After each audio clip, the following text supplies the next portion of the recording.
Hello dear children, welcome you all back to chemistry class. In today's class, we are going to begin with the 5th chapter, Language of Chemistry.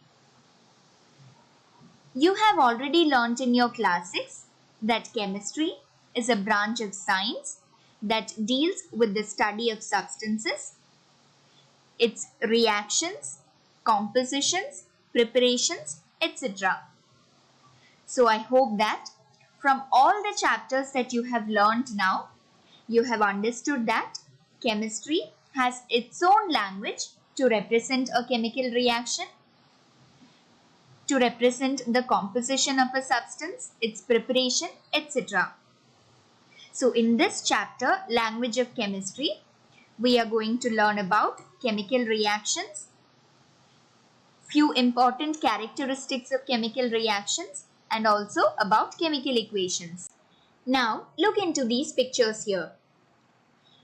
What is the first thing that comes to your mind when you see images like these? I am sure that most of you would be thinking of a chemical reaction, isn't it? Yes, and that's exactly what's happening here. As you see in these pictures, we know that during a chemical reaction, substances are transformed into new substances, isn't it? Yes. So a chemical reaction is a process in which one or more substances called reactants are transformed into one or more different substances called products. So this is what a chemical reaction is. How do you think substances called reactants are transformed into new substances called products? How can this happen?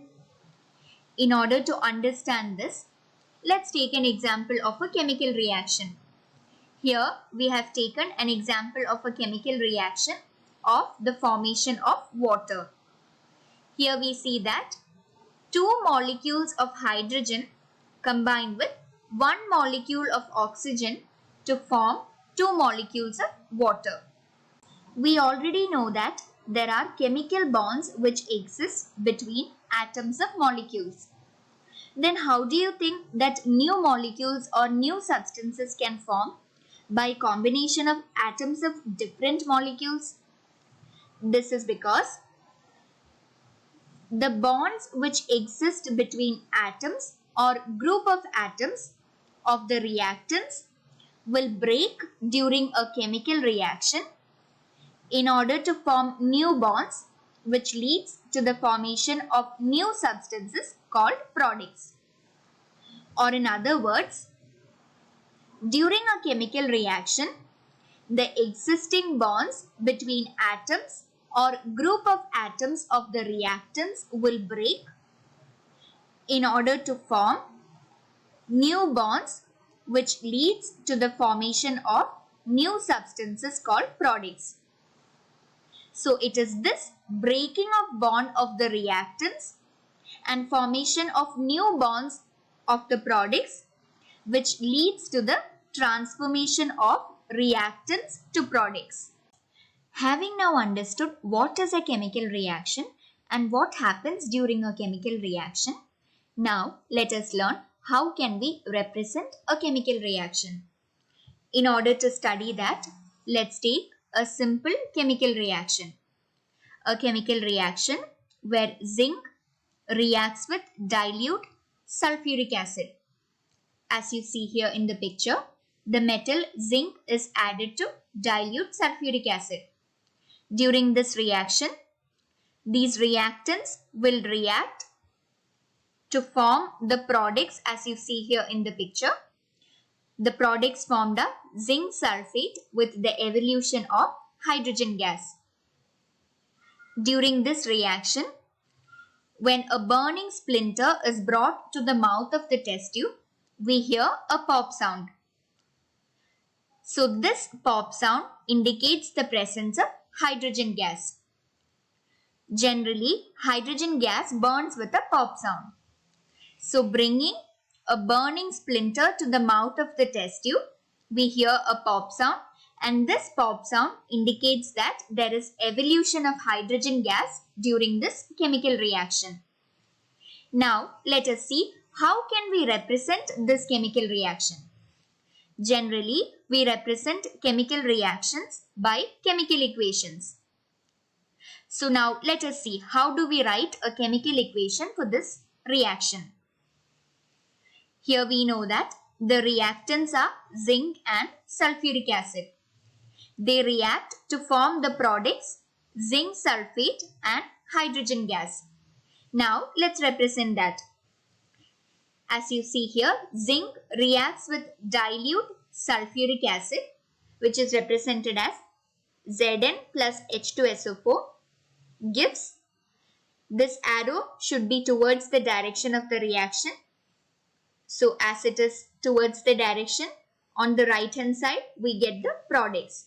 So the products of this chemical reaction are zinc sulfate and hydrogen gas, represented as ZnSO4 plus H2, and G is given here, which indicates that hydrogen gases evolved during the reaction. So this is how a chemical equation is written for the above chemical reaction. As you have seen here, we write the reactants on the left hand side of the arrow and we write the products of the reaction on the right hand side of the arrow. So a chemical equation is represented as you see here with the reactants written on the left hand side of the arrow and the products of the chemical reaction written on the right hand side of the arrow. We have learnt that new substances are formed during a chemical reaction. But how do we really know a new substance has formed or a chemical reaction has really taken place? This can be found out by few external indications that are shown during a chemical reaction. Some of the change in characteristics like color, state, smell, evolution of gas, precipitate formation, heat evolved or released during a reaction are some of the characteristic changes that can occur during a chemical reaction. So these are external indications which will help us to know whether a chemical reaction has really taken place or not. So in this chapter, we will learn about each of these characteristics in detail. First, let's begin with color. So color is an external indication which shows that a chemical reaction has taken place. One such example of a chemical reaction where there is change in color is heating of copper carbonate. Copper carbonate, as it is heated, it gives new substances. The products formed are copper oxide along with evolution of carbon dioxide gas. So as you can see here in the picture, copper carbonate, which is green in color, as it is heated, new substances or products are formed and the new substances formed are copper oxide with the evolution of carbon dioxide gas. As you can see here, copper oxide is black in color. When you compare the color, we find that there is change in color during this chemical reaction. So this external indication will give us an idea that a chemical reaction has taken place. Here, copper carbonate, on heating, it has been converted to copper oxide with the evolution of carbon dioxide gas. Same is the case of heating of zinc carbonate. Zinc carbonate on heating, new substances are formed. They are zinc oxide with the evolution of carbon dioxide gas. So zinc carbonate on heating, a chemical reaction takes place and new products are formed. As you can see here in the picture, zinc carbonate is white in color. As it is heated, new substances are formed and therefore the color of new substance is different, and this indicates that there is a chemical reaction that has taken place. Zinc carbonate, which is white in color, but zinc oxide is yellow in color. Same is the case of heating of mercury oxide. As you can see, on heating mercury oxide, the products formed are mercury with the evolution of oxygen gas. So mercury oxide, which is red in color, as it is heated, chemical reaction takes place. to form new substance, that is mercury. Mercury has got a silvery appearance. So this change in color here indicates that there is a chemical reaction that has taken place with the formation of new substances called products. Same like that, lead oxide, as it is heated, it gives the products lead monoxide along with oxygen.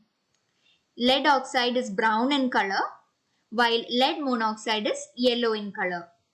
So here this change of color is an external indication which proves that a chemical reaction has taken place.